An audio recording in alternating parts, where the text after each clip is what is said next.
From Joe Rogan saying he'll quit UFC the second Dana White leaves, to fans not being able to imagine fights without his hard-hitting commentary, here's everything you need to know about Joe Rogan leaving the UFC.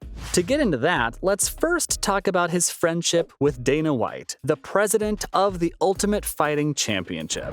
These two have become inseparable from the world of mixed martial arts, and you can't even imagine the UFC without them. If either of these guys were to walk away, it would be the end of an era for the championship, and guess what? That reality might be creeping up sooner than you'd think.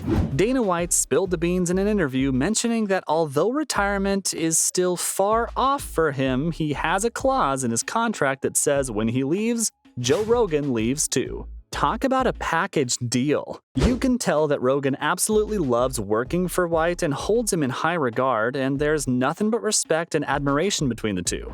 It's like a match made in MMA heaven, but here's the thing, since Joe said he would retire if Dana did, both of them leaving the UFC at the same time would be a massive shock.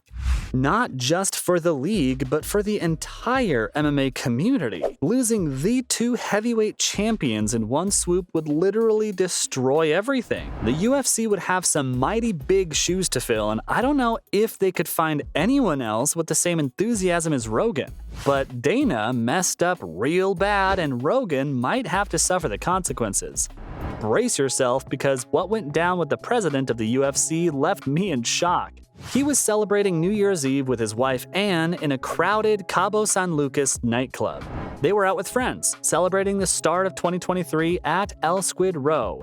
The group was up in the VIP area, having a blast above the dance floor, but things went from 0 to 100 real quick. Dana leaned over to say something to Anne, and out of nowhere, she slaps him across the face. Dana was caught off guard, and without a second thought, he slapped her back. It was like a scene from some weird action movie, and everyone down below was forced to watch it unfold. Both Dana and Anne seemed pretty intoxicated before things erupted, and guess what? The video evidence was enough proof to show just how drunk both of them were.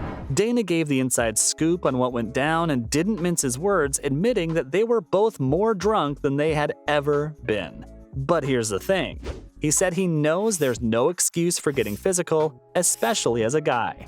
He said he left embarrassed and called the incident horrible. The couple has apologized to each other and is trying to move forward. They're good with each other again, but their main concern is their 3 kids. They've already had a serious conversation with them about the fight, making sure they understand what happened.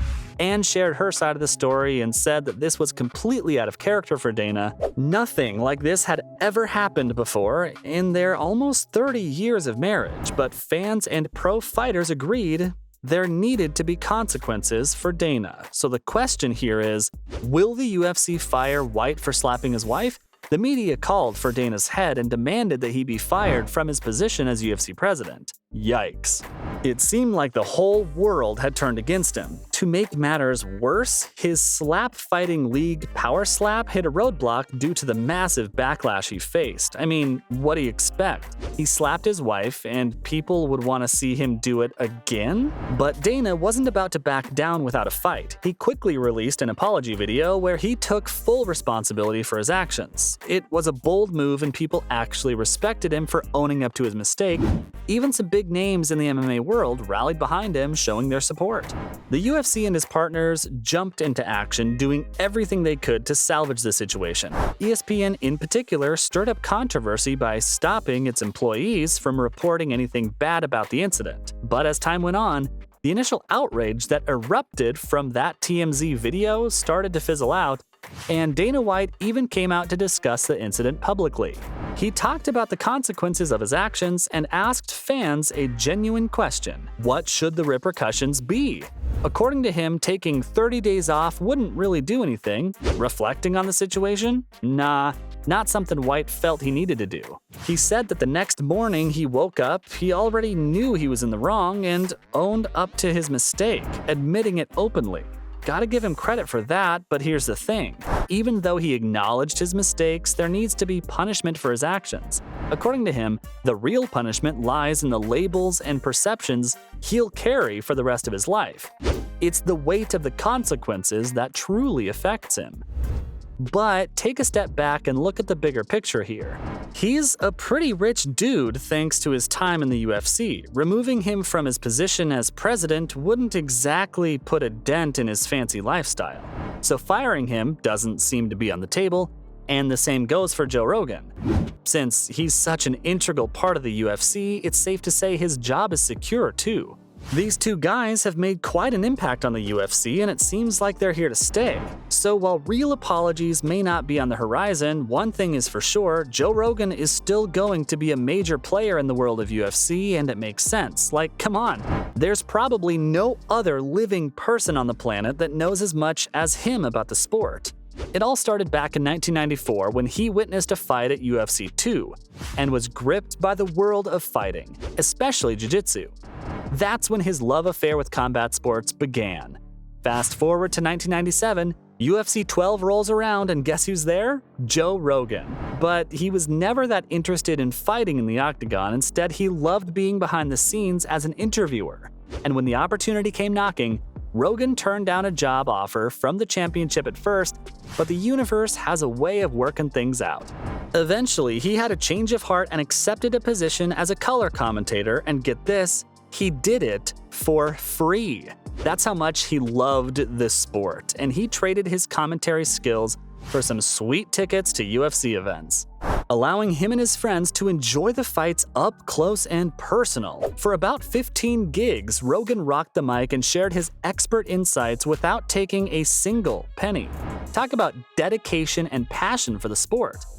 But eventually, he realized that his talents could bring in some serious compensation.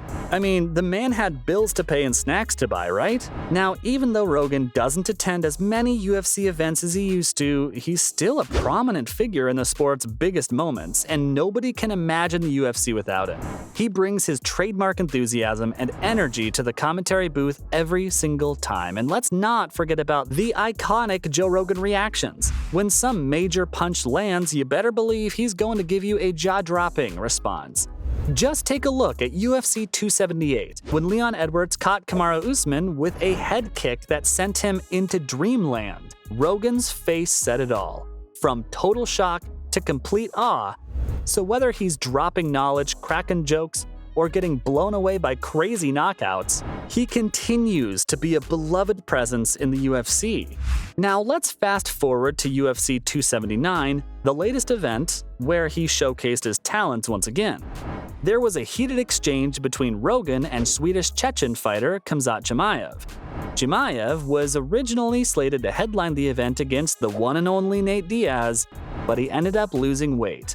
So he was demoted at the last second to a less hyped fight. Tough break, buddy, but Rogan wasn't about to let this slip by unnoticed.